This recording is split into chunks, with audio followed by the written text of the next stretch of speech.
It's the Go4LoL 52nd. This is the 52-week, 52nd Go4LoL. I'm not even pronouncing that right. That's all right. Up at the top, we have Team Topline. We're going to be playing against Team Solo Baron Day on the purple team. We've got a Misfortune Janna bottom against Asona and Caitlyn. Mid, we're going to have a Ziggs versus either Kennen or Ryze. We're not entirely sure. For the top lane, it's going to be Yorick versus, again, Ryze or Kennen. And we're also going to have Jungle Alistar versus Jungle Lee Sin. And we've seen this Jungle Alistar really wreck some faces so far this game, so I'm interested to see how he does against a Jungle Lee Sin. You know, every time we have faced against Team Topline when we were a team back then, we would always like mess their top up by putting 2v1 top. Oh, the classic throw 2 up top and have somebody strong down bottom to do a 2v1. Yeah, we usually had like Udyr bot or Cho'Gath bot. So yeah, like I just like remembered, yeah, cover, like I feel sorry for him. Like we usually had flares and our support top against cover every day. Well, cover so far has been playing really solid so far tonight. So I mean, stop lying to yourself. I'm not. No, I'm that rumble, yo. Oh my god. But that gangplank, come on, that gangplank. So gangplank was the only thing he did good in. By the way, speaking of which, if you want to catch up the games that have already been played, I will have the video on demands coming up tomorrow. It usually takes a while to get them rendered and put up on YouTube, but I will be putting them up as well as this game up on my YouTube, youtube.com/the1 regards. So there's that. Oh, by the way, covers a really good Yorick. I'm excited to see it. We don't. Yorick is a champ. Like I said, we saw him played a ton in one tournament, and he just kind of hasn't been played too much since then. But he's a really strong champion. He hasn't. Yeah, picked... I know cover plays him a lot. Like he ever since season 1, like Yorick and Wukong have been his top champions. Well, it looks like they're gonna try for a level 1 fight. Looks like top line. Top line. What am I thinking Team here? Top line. Team Topline. Yeah. What am I? Team Topline is kind of roaming around up in the red buff area. However, right now, Team Solo Baron is just kind of sitting down towards the red buff over by that jungle entrance. And so they're not even going to really see each other. I'm kind of wondering what the game plan is. And they might be going for invasion. But, oh, wow. If they, if they camp that, it'll be first blood on Lee Sin. Never mind. Ooh, kind of scary. Janna's in a bad position. Oh, she lays down the ward. Lee Sin knows the ward was laid down, though, so we'll have to see what that does. Now, Alistar looks like Team Top Line has had this every time where they've had a super strong level 1 fight. They fought it last game. They didn't fight it the last time, and it looks like they're going to just go with a kind of a normal start for Alistar. He's going to pick up the wolves and then pick up the blue buff and roam from there. I'm surprised Lee Sin started with Q. You don't usually see Lee Sin start with Q, you see him with E, so he takes less damage, but I guess he did start with cloth armor though. Well, and he may have grabbed it once they laid the ward down, thinking that you may have been able to get a gank or something like that. I wonder if maybe that was part of the reason as well. No, he had it before she saw the ward go down. Okay. Has Yorick picked a skill? Yes, Yorick ended up picking Omen of Famine. He was kind of waiting. I have to assume he was waiting between Famine and Pestilence. So Alistar's coming. Here it is. He usually comes in through this lane up here and comes down. Now, Lee Sin is sitting there, so Lee Sin is there as well.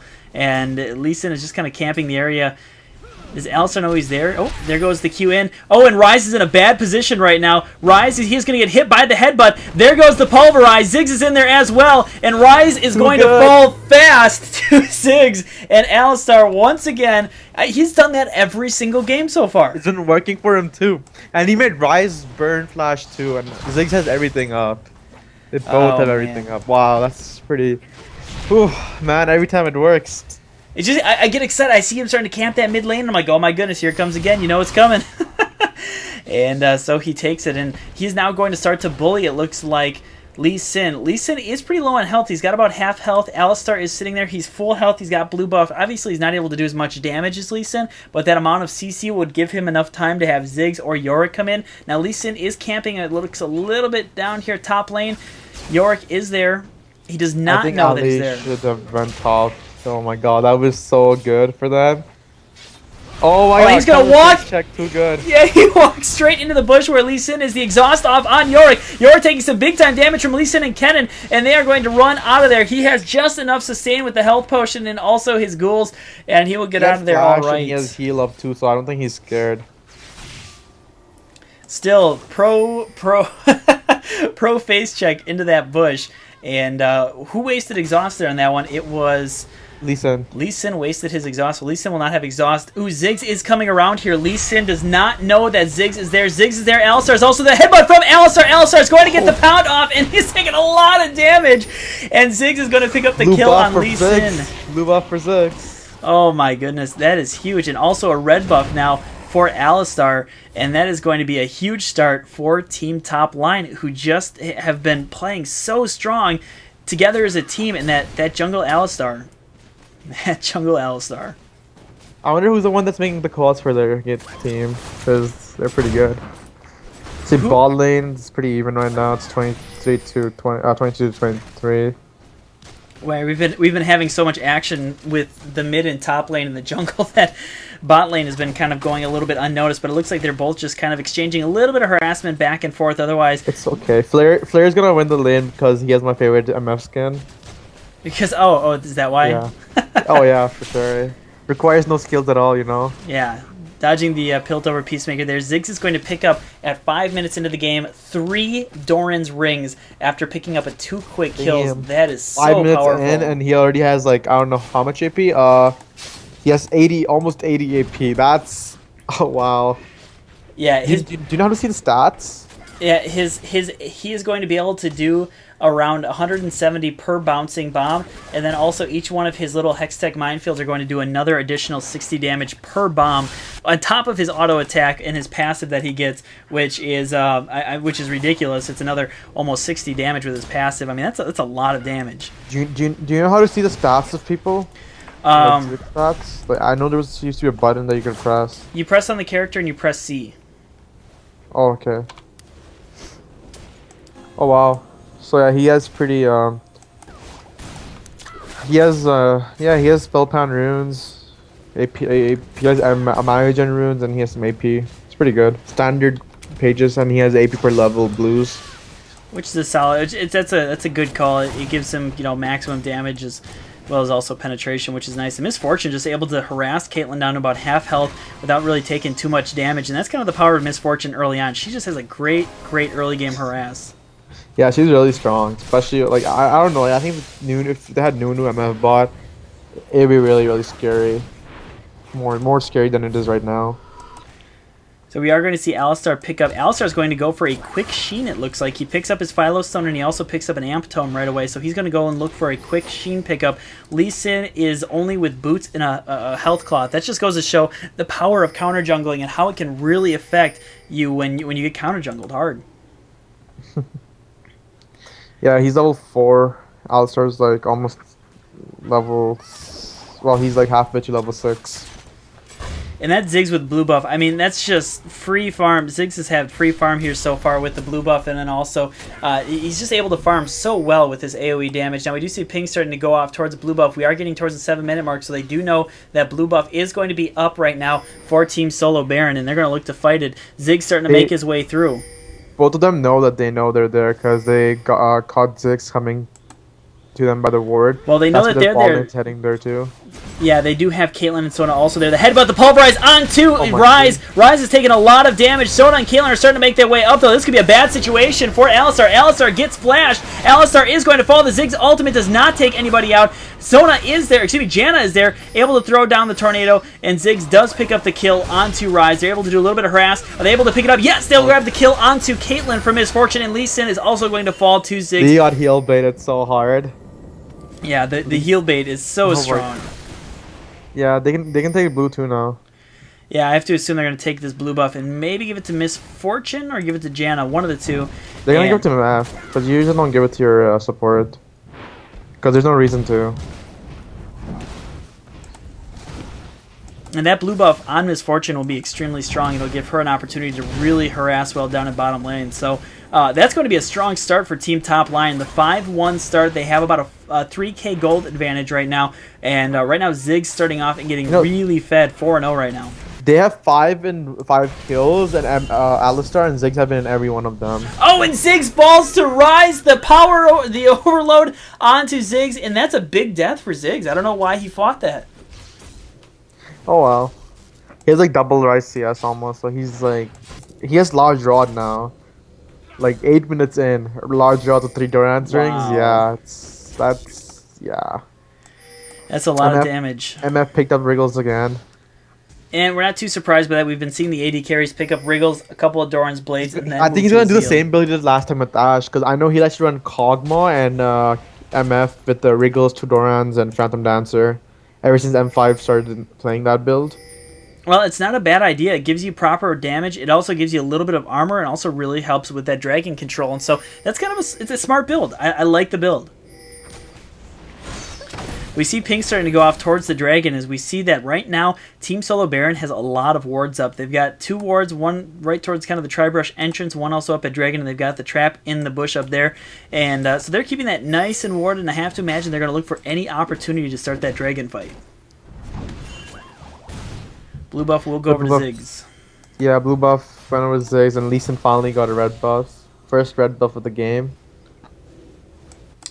Which is, I mean, that's really big. Lee Sin just hitting level 6, and I mean, we've got 2 level 8. They might be able to kill Yorick up here. Oh, let's see. Yorick has no idea that Lee Sin is there. They can't kill him. They don't have enough damage. Oh, Yorick is starting to make his way down. The same mistake he laid last time. The ultimate from Lee Sin, the ultimate from Kennen. He's taking a lot of damage. Yorick is going to try to sustain. He lays down his Omen of Pestilence, and he is ignited as well. Can he get out of there? Oh, he lays down his ultimate. Oh, is his ultimate able to help him out? Oh my god. Wow. This guy, yo, face checks are too good. Oh, and there's the Ziggs ultimate to pick up Lee Sin.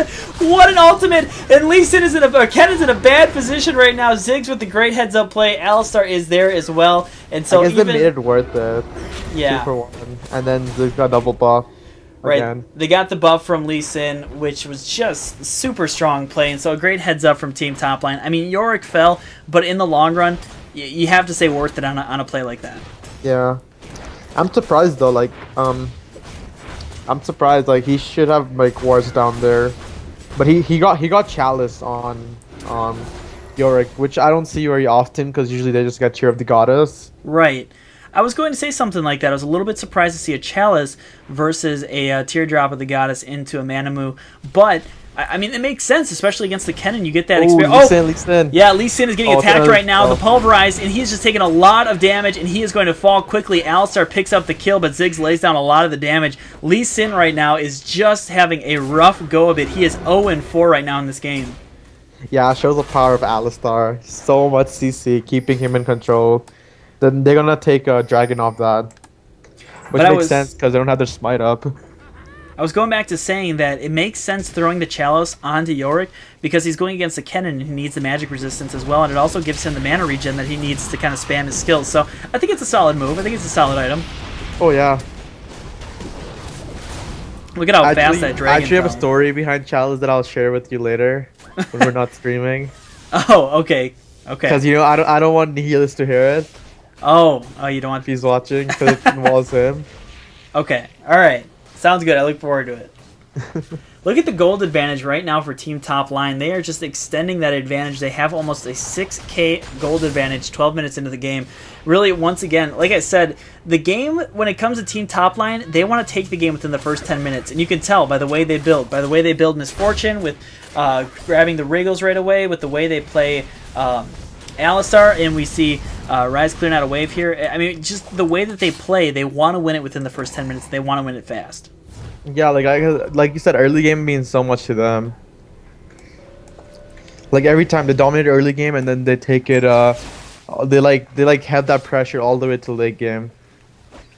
So we see everybody going back and making their purchases. Alistar is going to pick up his mobility boots. He also has his Sheen finish and a bunch of wards.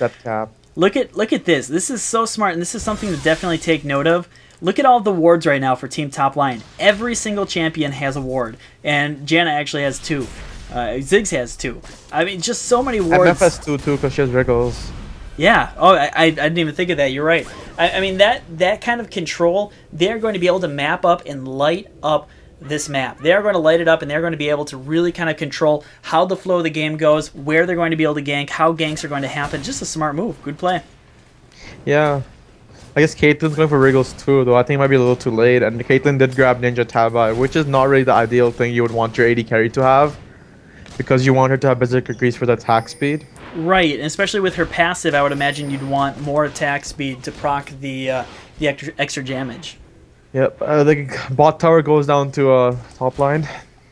Yeah, Miss Fortune's going to clean it off and start to head out of there. Alistar is camping, waiting to take that blue. They do know that he's sitting there, though. They have a ward sitting around the corner. Ziggs is sitting there. Ziggs is in a bad position right now. He's got 3. There's 4, 5 are all there. Yorick is nowhere in the area. So it's very wow, there's the Ziggs. ultimate from Kennen. The flash out from Ziggs is a smart one, though. Now Alistar's in it. Alistar with the ultimate. Also, the Ziggs ultimate is going to take him down. Oh, the flash from Alistar saves Ziggs, but it's not enough. Rise is going to pick up the kill. Alistar is going to fall to Rise as well. Probably the one champion you don't really want to get the kills right now is Rise. And Rise now on the run trying to get to Miss Fortune. And oh, there goes the Miss Fortune ultimate. A smart ultimate from her while she's sitting in the bush. Now Yorick is in the area. Yorick laying down some slow. The ultimate from Sona, though, is going to stop.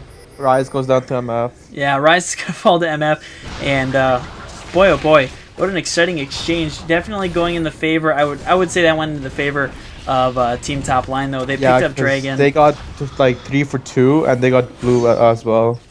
Yeah. That definitely was for Team Topline. Though, you know, if Rise gets like really fed, right, he can easily carry the team. Right. So that's just how strong Rise is. Right, and Rise did pick up 2 kills there. He is right now 4-3-0. He does have his Teardrop and Catalyst made, as well as a Chain Vest. So he is starting to get tanky. He is starting to get his mana, and we will see him starting to make a pretty big difference like we did there in team fights. Emma's going to be really strong, too, because she picked up her blue buff, and then she had red buff for killing Rise, too. So, yeah, it's going to be really, really scary for bot lane. Ooh, Lee Sin knows that Alistar and Ziggs are there. They lay down the ward. Lee Sin is just kind of camping out around his red buff there as he sees them start to make their way out. So I have to assume he'll go in towards the red buff. Might not be the smartest of ideas. Yeah, they start to make their way back, and Lee Sin's like, no thank you. They know he's there because they caught him with the ward. Yeah. Oh, look at the damage going off onto Ziggs from Rise. Rise just able to unload on him with his overload, and with his passive, he's just able to dish out that spell over and over again. Right now, Overload is doing around, looks like almost 300 damage. Yeah, and he has a 2.8 second cooldown, which goes down by every time he uses a spell by 1 second. So, like, it rises like a really broken champion. Oh wow, that was close. Ziggs almost picked up the red buff from his ultimate. He knew that. Yeah, he knew he was there, and so it definitely we see Oriana. We see Janna picking up an Oracle right away, which is going to be a big buy for her if she can use that to really. Oh, and Miss Fortune has the red buff onto Rise. Rise is going to turn around, try to do some damage down, and Rise is going to fall to Ziggs, who eventually picks up the kill. Too strong. But really, the damage was from Miss Fortune, and yeah, that was just great heads-up play for Miss Fortune, who right now, Miss Fortune is really... This is where Miss Fortune begins to shine. Miss Fortune is an early-game, mid-game champion. She doesn't scale totally well into the late game, which as you can see right now, she's able to really kind of do chunks out of that turret, and it's just strong. Yeah, she's way ahead of that Caitlyn, because Caitlyn has forcible Ninja Taba. She was forced to grab another Vampire Scepter, so Caitlyn has no damage compared to MF. And they're going to take up that mid turret. Now they are sitting there camping. Oh, Alistar onto Caitlyn. Caitlyn is in a terrible position now. The MF ult takes out Sona. Kennen goes in with his ultimate, but he's going to flash out of there because he's in a bad situation. And that is going to be a 2-for-0 exchange in favor of Team Topline. Oh, and Ziggs in a bad position. He almost fell as well. Oh, that damage. That had Kennen, it would have been killed for Oblivion. So a great exchange, kind of bad positioning, and just it was a smart play from Team Topline, from too legit to quit and players who were sitting camping in that bush waiting for some people to walk by. Caitlyn and Sona walked by. It was a little bit not smart. Wow, we see Lee Sin going in with the Q. He lays down his resonating strike. He's going to have to use a safeguard back out onto Rise. Miss Fortune is just sitting there and tanking the damage. There goes the Sona ultimate. Right now, Team Topline in bad position. Alistar is going to fall. Also falling is Janna to Sona. And that'll be another 2-for-0 exchange. I mean, ultimately, it's a 2-for-2 exchange, but the turrets do fall. Oh, that's true, and turrets don't come back up either. Actually, no, no one died on their team, though. Well, it was 2-for-2 two from the other exchange from Sona and Miss. They're going for Baron. Desperate Baron. I don't think they should do it. I don't know if Baron's a great idea either. They're going to take a lot of damage from Baron right now. They have so much poke just from with Ziggs. Like, look at that. Look at that poke. So not just Ziggs. Oh, and Lee Sin is going to fall to Yorick, but not just Ziggs, but his AoE damage, and also Yorick is there as well. And he's going to lay down another bouncing bomb. Look at MF. Yeah, MF is just taking all the damage right now. Ziggs is going to pick up Rise. Bad play from Team Solo Baron, who... Oh, and it was almost a double kill. It's going to be a single kill. This is the ace right here. This will be the... it'll be close. We'll see. Flair's on Misfortune. Oh, there goes the flash, and she is going to do the damage onto Kennen. Kennen is going to fall, and there is the ace for Team Topline. And you see the GG starting to fall down. Team Topline is just playing super strong right now, and I'm going to go ahead and credit it once again to Alistar, who is just playing really strong games today. Alistar's, I guess, their lucky pick these days, you know? Shows how strong Alistar is. I think Ziggs did really good this game too. Yeah, their Ziggs has been extremely strong as well, and that AoE damage is just so strong, as you can tell. That AoE damage is able to clear out champions. It's able to pick up kills that are straggling away with his ultimate. It's just a strong way to play, and we see one more desperate team fight going to go down here from Team Solo Baron. Kennen goes in there. He's going to start to lay down some shurikens. We have hit the 20-minute mark, so I wonder if we'll see a surrender anytime soon here. No, they're gonna fight this one out. I think they're just way too ahead. I think if they fight this out, they're just gonna lose. I think they're just gonna surrender. Well, they are split up right now. We have Ziggs sitting down over on the right-hand side. There goes the ultimate from Kennen. Sona just taking a lot of damage. Sona's going to fall to Ziggs, and that might just be it. Rise is trying to sit in there and do some damage. Oh, the ultimate from Ziggs! Wow. Look at that damage from the Ziggs ultimate. And Team Topline... You're breaking up. Sorry about that. Team Topline ends up picking the kill. Am I here? Am I good? Yeah, you're good now. All right, Team Topline once again. Yeah, they pick up another win, this time over Solo Baron Day. And they're going to go on to another round. I think this is round number 4 or 5. They're going to go on round number 5.